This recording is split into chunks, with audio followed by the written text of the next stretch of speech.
So one shot gaming na naman mga bossing nagbabalik. At dahil nga hagod na hagod tayo manalo sa RG, kaya ginamit na natin yung alamat ng SMRS dito. So dito mag-Arsenal lang ako. Nagulat ako biglang may lumabas na camper. Siyempre gusto niya raw maging piloto, kaya pinayagan na natin. Diba? So na-down natin yan. Tapos nag-prioritize na agad tayo dito ng Arsenal. Nakita nyo may footstep. So nagulat tayo may bagong baba pala dito. So namamasyal siya dun sa bubong. So inaabangan natin yung sneaky play sa likod eh. So alam ko naman talaga meron na sa likod. Syempre inuna muna natin yung nasa unahan. So since yun yung mas malapit. So dito tamang ikot lang tayo and then mahugolt na lang tayo biglang may magpa-firing. So syempre magma-Marceline tayo dyan and then the holy backslide and then the holy tutok. Diba patay ang yawa. Oh, napaka-basic ng Code M. Kaya yung mga gustong mag-solo dyan, dapat matibay ang inyong kalooban. Kasi ang mga kalaban ay puro mga yawa at mga camper. Tingnan nyo yung isa dito. Sa sobrang camper niya, siya na yung nadali. Nagmukha siyang burloloy dito. Nag-torwalk siya dyan. Kaya pinabalik natin siya sa lobby. Kasi kanina niya pa tayo naabangan eh. So dahil nga inabutan na tayo ng zone, syempre, pumasok na tayo. So dito bibigyan ko rin kayo ng mga tips and tricks natin. Syempre hindi naman nawawala yun. So makita nyo dyan. Ang dala lang natin is SMRS and then AR. So syempre pag AR alam nyo na kung saan tayo malakas sa 117. So yun yung lagi natin dala. So dito tamang flank tayo and then meron tayong naabutan dito. Wala rin tong board so since gumamit siya ng vehicle.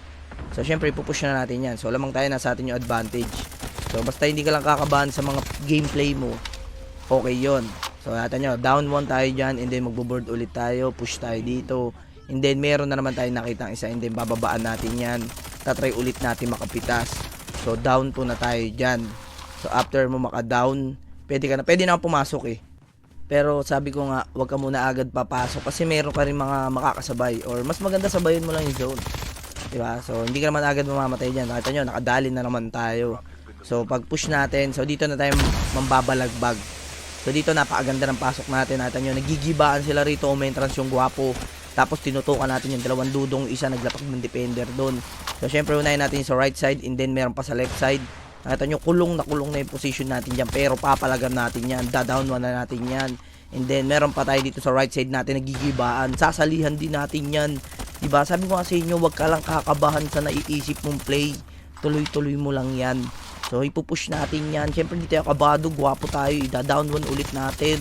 Down to na tayo dyan. Nagpapapatay ng smoke dahil gwapo tayo. Itutumba na natin yung pangatlo. Natataranta na siya dito. Akala ko nagsasaychiing. Akala ko namamasyal to eh. Kaya binira na natin ang yawa. Patay ka dyan, dudong. So may nagpapap ng smoke doon. Ano pa ang ating gagawin? Siyempre ipupush na natin yan. Pag last guy, alam nyo na. Diba? Tingnan nyo last guy, wala na. Hinimatay na si dudong doon. Na maalam na sila, bumalik na sila para sa lobby. After natin doon, syempre papasok na tayo. So may lumabas na naman dito sa indicator natin. Kaya pupush natin yan kahit nasa labas ng zone, lalabasin natin yan. Yung isa dito wala na, na maalam na kasi kabado. Meron pang sumunod kaya nagpapap na tayo ng smoke. Itunumba na din natin yan. Kawawang nila lang. Di ba binugbog natin sila doon? Dati tayo yung nai-stress, ngayon natutunan na natin paano hindi mai-stress sa RG. Tingnan nyo yung isa dito. Parang bot. Akala ko nga bot to, hindi pala kasi tumututok din. Tapos nag-headlit siya, kita yung bunbunan, kaya binira agad natin. 'Di ba? Partido na yung naka-headlit. Tapos siya yung binira natin. Nag-flowlock siya diyan, nilinis-linis niya yung pader.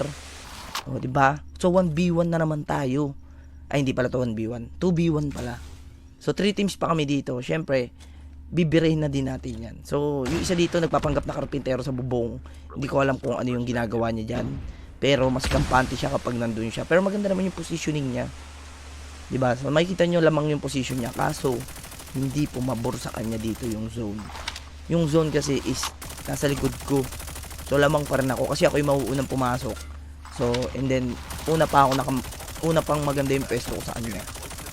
Pero kung nasa kanya yung zone, lugi ako dyan. Kaso nasa kanya yung zone. Ibig sabihin, pumapanig pa rin si Code M sa akin. Tignan nyo, nagtago na lang siyang truck. Nagpanggap siyang pahinante. Kala ko nga magpapanggap pang driver eh. Kaya syempre kinlaster na natin yan.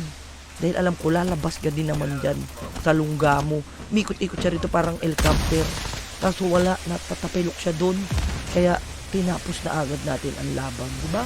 Napaka-basic. Dati tayo yung na-stress sa Code M eh. Ngayon, yung Code M na na-stress natin. 'di ba? Kaya dapat kayo pag nag-solo kayo, tibayin yung loob nyo. Huwag kayo ma-stress. So yun lang. Kaya kung napanood mo to, make sure na mag-follow, mag-react, mag-share. And then kita ka na lang tayo sa susunod na video. Bye-bye!